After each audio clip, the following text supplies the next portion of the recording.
بسم اللہ الرحمن الرحیم۔ حافظہ ندا ٹی وی کے معزز دیکھنے اور سننے والوں السلام علیکم۔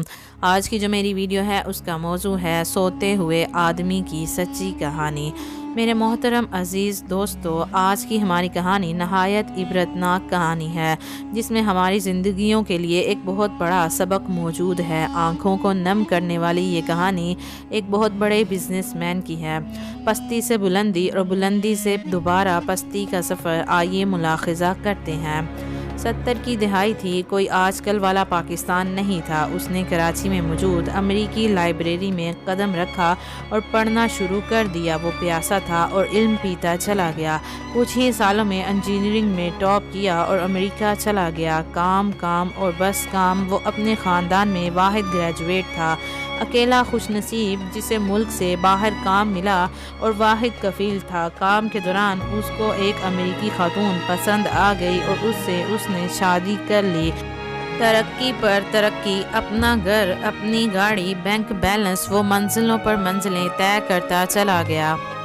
کافی سالوں بعد وہ آج اپنی بیوی کے ساتھ پاکستان لوٹا۔ سن 83 کا زمانہ تھا۔ سب لوگ خوش ہو گئے، مگر ایک ضروری کام سے کمپنی نے واپس بلا لیا۔ بیوی کو پاکستان چھوڑ کر ایک ہفتے کے بعد واپس آنے کا کہہ کر وہ امریکہ روانہ ہو گیا۔ گھنٹوں کے طویل سفر کے بعد اس نے رات کی تاریکی میں نیو یارک میں موجود اپنے گھر کا دروازہ کھولا اور بستر پر آ کر اوندے منہ لیٹ گیا کہ صبح کام پر پہنچنا تھا۔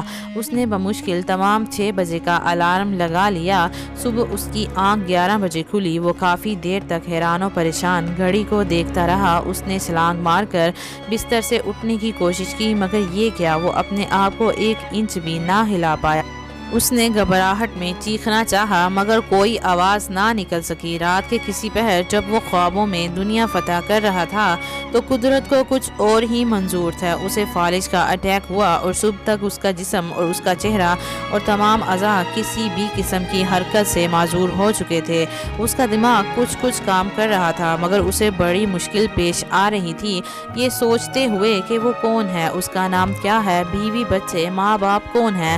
وہ سب کچھ بھولتا چلا جا رہا تھا۔ یادداشت کا کھونا بالکل ایسا ہے جیسا کوئی قسطوں میں خودکشی کر لے۔ ہلکے ہلکے، رفتہ رفتہ، مدھم وہ تمام لوگ جن کے ہونے کو ہم زندگی کہتے ہیں دماغ سے رخصت ہوتے چلے جاتے ہیں۔ دل میں رہتے ہیں، مگر دل تو احساسات کا مجموعہ ہے۔ مسٹر صدیقی کو بستر پر پڑے آج تیسرا روز تھا۔ موبائل فون تو اس دور میں نہیں تھے، اور اگر موبائل فون ہوتا تو بھی وہ کون سا اس قابل تھا کہ ہاتھ ہلا سکتا۔ گھر میں موجود فون بجتا رہا، کبھی آفس والے کال کرتے تو کبھی پاکستان میں گھر والے۔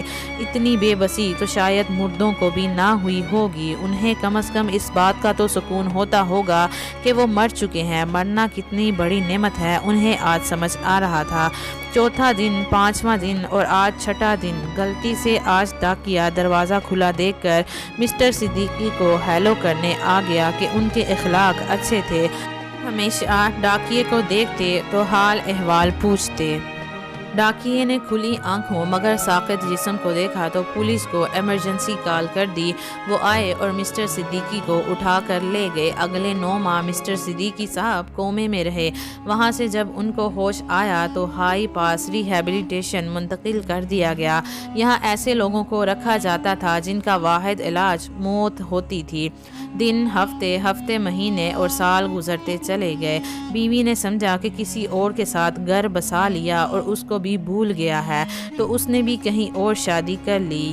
بھائی بہن، رشتہ داروں نے سمجھا کہ پیسے کی ہوس نے تمام رشتے ناطے توڑنے پر مجبور کر دیا۔ باپ نے سمجھا کہ بیٹا امریکی زندگی میں مصروف ہو گیا اور گھر والوں کی خیریت لینے کا وقت نہیں۔ وہ ناراض ہو گیا اور اسی ناراضگی میں کچھ سالوں کے بعد باپ کا بھی انتقال ہو گیا۔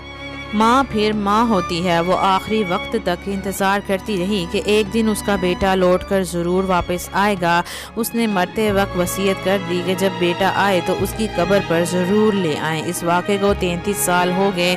مسٹر صدیقی کوئی بھی ان کا پورا نام نہیں جانتا تھا۔ آج بھی بولنے کی سکت نہیں رکھتے، مگر تھوڑا بہت کھا پی سکتے تھے۔ پچھلے چند ماہ سے سینٹر میں ایک پاکستانی آتا ہے، اس کا نام شاہد تھا۔ شاہد نے ان کو دیکھا تو اسے شک گزرا کہ یہ پاکستانی ہے، مگر ایک کلین شیو بوڑھے کو دیکھ کر اندازہ لگانا خاصا مشکل تھا۔ بول تو وہ نہیں سکتے تھے۔ مسٹر شاہد کو ایک ترکیب سوجی، وہ گھر سے پاکستانی چکن بریانی لے کر آئے اور مسٹر صدیقی کے سامنے رکھ دی۔ مسٹر صدیقی کے پورے جسم میں صرف آنکھیں بھولتی تھیں۔ اب تو جیسے وہ ابل پڑی۔ نرس چمچے سے آہستہ آہستہ بریانی منہ میں ڈالتی جاتی، مگر اتنے آنسو اس میں مل جاتے کہ اندازہ کرنا مشکل ہو جاتا کہ چمچ میں آنسوؤں کی مقدار زیادہ ہے یا بریانی کی۔ یہ آنسو اس بات کا ثبوت تھے کہ یہ بندہ یا تو پاکستانی ہے یا پھر انڈین۔ شاہد نے مریض کو گلے لگا لیا اور نہ جانے کتنی دیر تک دونوں روتے رہے۔ اگلے 6 ماہ میں شاہد نے پتہ لگا لیا کہ یہ شخص کون ہے، مگر اب 33 سالوں کے بعد فیملی کی تلاش ایک بہت بڑا مسئلہ بن گیا۔ اس نے مسٹر صدیقی کی تصاویر کھینچ کر فیس بک پر لگا دی۔ دو ہی ہفتوں میں ان کا مسٹر صدیقی کی گزشتہ بیوی اور بہن سے رابطہ ہو گیا۔ اس ہفتے مسٹر صدیقی اپنی بہن سے امریکہ کے ایک ہسپتال میں ملے۔ نہ کچھ بول سکے، نہ ہاتھ ہلا سکے، مگر ہاں آنسو تو کم بخت ہیں، فالج میں بھی نکل پڑتے ہیں۔ آج رات شاہد سوچ رہا تھا کہ آدمی غرور و تکبر کس بات کا کرے۔ چلتے ہوئے نظام میں سے قدرت نے ایک آدمی کو بنا موت کے 33 سال کے لیے نکال کر باہر رکھ دیا۔ وہ جو سمجھتا تھا کہ اگر وہ کام نہ کرے تو کھائے گا کہاں سے، اسے بٹھا کر بھی بلکہ لٹا کر بھی 33 سال کھلاتے رہے۔ صرف بندہ اپنے آپ کو دیکھے اور ان تمام بیماریوں کا اندازہ کرے جو وہ اپنے ساتھ اپنے جسم میں لے کر چلتا ہے، اور ان میں سے کوئی نکل پڑی تو وہ کہیں کا نہیں رہے گا، تو غرور و تکبر آنسو بن کر بہہ جاتے ہیں۔ انسان ایک ایسا غافل منصوبہ ساز ہے کہ وہ اپنی تمام پلاننگ میں اپنی موت بھول جاتا ہے۔ انسان نہیں سمجھتا کہ کب اس کی زندگی کا خاتمہ ہو جائے۔ ایک چھوٹا سا جھٹکا ہماری زندگی کو ختم کرنے کے لیے کافی ہے، یا پھر مسٹر صدیقی کی طرح سالوں سال مرگ کے بستر پر لٹانے کے لیے کافی ہے۔ میرے محترم عزیز سننے والوں، اپنی صحت پر گھمنڈ کرنا چھوڑ دیجئے، مال و دولت، بینک بیلنس پر گھمنڈ کرنا چھوڑ دیجئے، کیونکہ معمولی سا جھٹکا یہ سب کچھ ختم کر سکتا ہے۔ اللہ پاک ہم سب پر اپنا رحم و کرم جاری رکھے، اور اللہ پاک ہمیں ایسی ناگہانی آفتوں سے اپنی پناہ میں رکھے، آمین۔ ویڈیو اچھی لگی ہو تو ویڈیو کو آگے شیئر کر دیں، صدقہ جاریہ سمجھ کر مجھے دیجیے اجازت۔ اللہ پاک آپ سب کا حافظ و نگہبان۔ ہنستے رہیے، ہمیشہ مسکراتے رہیے۔